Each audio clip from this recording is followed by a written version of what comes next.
Hello, we hope everyone is staying healthy and safe during these times. We are here today to share the work of interdepartmental collaborations led by the Department of City Planning, the Mayor's Office of Equity, Commission on Human Relations, Gender Equity Commission of Pittsburgh, to share some key findings and recommended action steps from the work over the past few years. My name is Amy. I'm from Los Angeles, California, and I graduated with my master's in public administration from the University of Southern California. Hi, I'm Priya, and I'm from the Greater Philadelphia region, and I'm currently pursuing my master's in sustainable engineering, and I'm excited to be here today. We are here to discuss the Sustainable Development Goals framework and the Voluntary Local Review tool. We hope these will assist in your ongoing work of addressing not only environmental issues, but also an entire range of Pittsburgh's needs today, especially during these times. We're looking forward to defining these terms, why they are important and relevant to Pittsburgh, and what has been done so far and how we can move forward. Before we dive right in, I just first want to share what has led to this presentation. In 2016, the city began a series of collaborative research reports to investigate just how livable is Pittsburgh and how that livability varies across the city for different populations. Key findings. Those included key strengths, like the geography and related natural resources, its nonprofit sector, and its educational institutions, just to mention a few. Those key findings also included, however, Pittsburgh's stresses and the shocks of greatest risk. Stresses are long-term, slow-burning issues that overwhelm the capacity of city resources and erode resident well-being, while shocks are sudden, large-scale disasters that disrupt city services and threaten residents. An example of a stress might be fragmentation, which, if we left unaddressed holistically, could have negative impacts that will be further amplified when shocks occur. Some examples of shocks from recent history include the Liberty Bridge fire, near decoupling and derailments in the Oakland and Hazelwood area, closure of the steel industry, the landslide cleanup in 2018, and the recent infestation of the invasive species, the spotted lanternfly, just to mention a few. Now, the research frameworks that Pittsburgh has used thus far were powerful in identifying these issues individually, but the Sustainable Development Goals are more useful in addressing them because these goals advance the way we think about these issues. The goals address their intersectionality.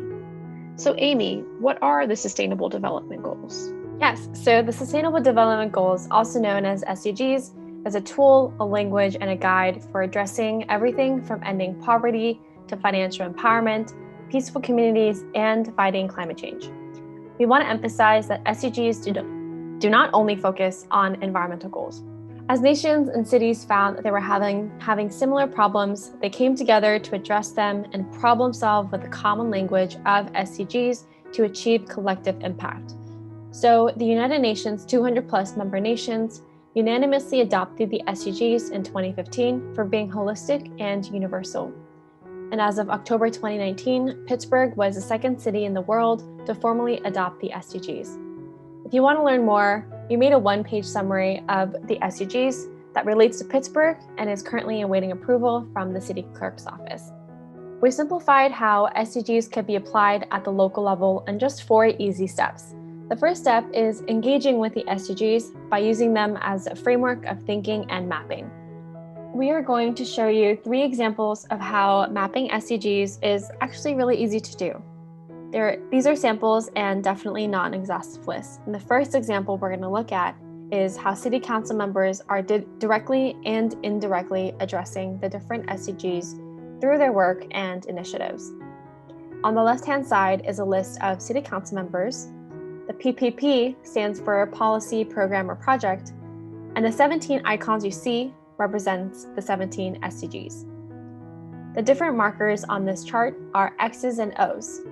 O's indicates the goals that a project is designed to directly address, and X's indicates the goals that a project indirectly addresses as a result of its outcomes when working towards a different goal. So let's walk through one example together. As we look at City Council Member Wilson's collaborations with Allegheny Cleanways, which involves cleaning of illegal dumping of waste on different sites on land, we can see that this directly contributes to Goal 15, which is life on land. Because land and water ecosystems are interconnected, and because human health is connected to the environment, we can see how this project also contributes to goal 3 and 14. 3 is human health, and 13 is life underwater.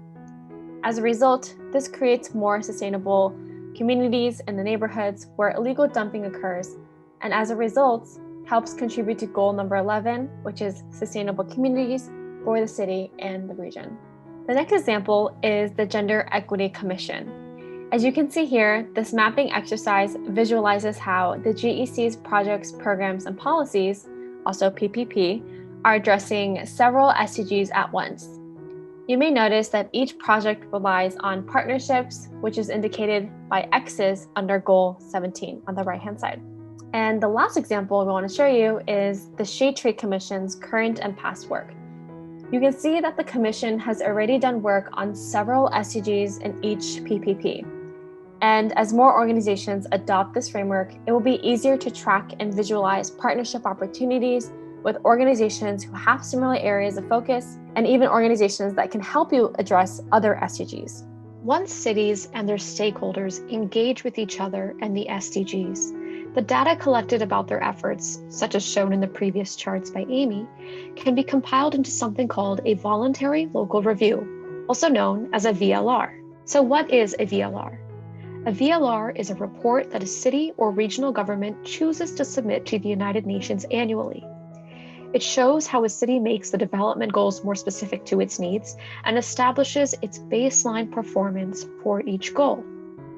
Pittsburgh has committed to doing VLRs annually and completed its first VLR this summer through interviews, surveys, roundtable discussions, and more. The VLR will be released towards the end of this year. Now, we recognize that this initial draft is not as comprehensive as it could be, but it does begin the process of categorizing how policies, initiatives, and projects that are actively making Pittsburgh a better place to be are contributing to each SDG. Finally, the VLR also includes next steps for determining areas for improvement so effective action can be taken in response, such as a gap analysis, further engagement and co-generation of data across the community. So, this easy to understand and highly marketable language of SDGs can help you better communicate and contextualize your improved services in the private, nonprofit, and government sectors. This can increase, expand, and also diversify your funding streams and increase stakeholders or partners. Improved marketing of how your organization does good in the world could also broaden your volunteer base and community support. So when your stakeholders and partners have increased buy-in, your projects and outcomes will be able to benefit from the exchange of expertise, which then can expand service delivery to more people and overall improve your contributions to the various SDGs. These first two benefits highly depend on the data and resulting transparency of the SDG framework. Transparency of the collected data also helps organizations identify gaps in the SDGs they address, which are opportunities to partner with other nonprofits, governments, and the private philanthropy sectors.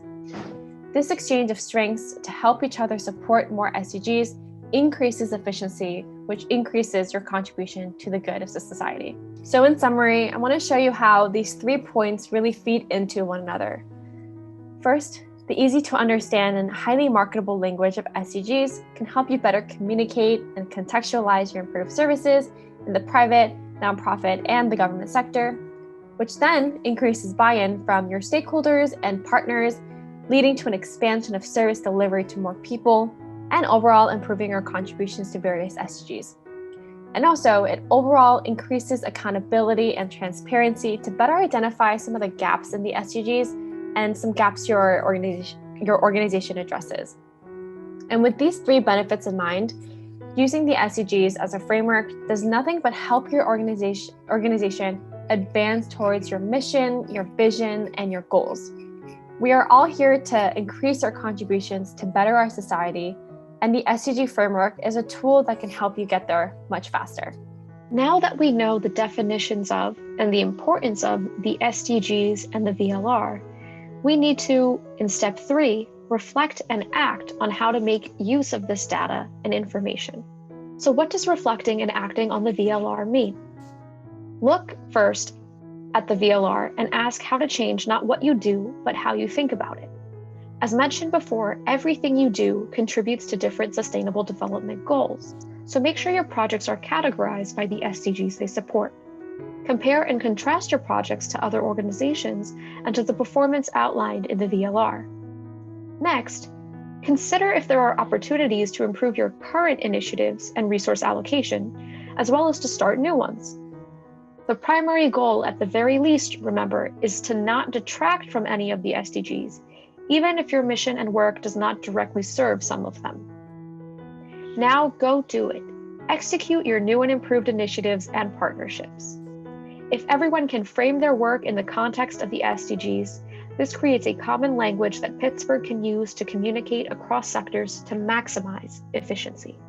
Now, adopting the SDGs and contributing to the annual VLR is not monitoring for monitoring's sake. In fact, other cities all over the world have already seen the benefits in capacity building and outcomes. Let's zoom in on the United States, for example. Amy's hometown of Los Angeles, California, has cataloged its efforts by relevant SDGs and completed its first VLR. Los Angeles then made an online dashboard that allows anyone to track its progress for all of the goals. Framing local work through the SDGs then helped create buy-in from other partners and stakeholders who believed in the same overarching SDGs. This increased capacity for execution of different projects, leading to faster completion of 9 projects already. This brings us to step 4, monitoring and evaluating the ongoing and new actions taken in step 3. The good news is that many tools already exist and are being further developed so that everyone can speak the same language. So we have options. We could replicate the digital structures from other adopters, like Los Angeles's previously mentioned online dashboard, as well as its crowdsourced activities index that allows several organizations to share their work and what goals they are contributing to with the entire community. We could even look to the United Nations assessment of US cities just last year and reference their measurement index. Or we can look no further than the Pittsburgh region itself, where several powerful digital tools are being collaboratively developed. In short, this region has the talent, technology, and collaboration potential to be a leader among cities of data. We have tools, and as community leaders get on board, the best tools can be tested, chosen, and used annually for the best decision-making and budgeting across to address Pittsburgh's shocks and stresses now and in the future. So to recap, we recognize that there were limitations this year, so let's make next year's even better. This is where you come in. With your stamp of approval and your explicit engagement moving forward, we can make next year's VLR more robust, more impactful, and create better engagement with Pittsburgh as a whole. We are grateful to have worked with Grant Irvin, Rebecca Kiernan, and Rick Williams, and everyone in the Sustainability and Resilience Division team. If we can be helpful at all to you, please let us know. Thank you. Thank you.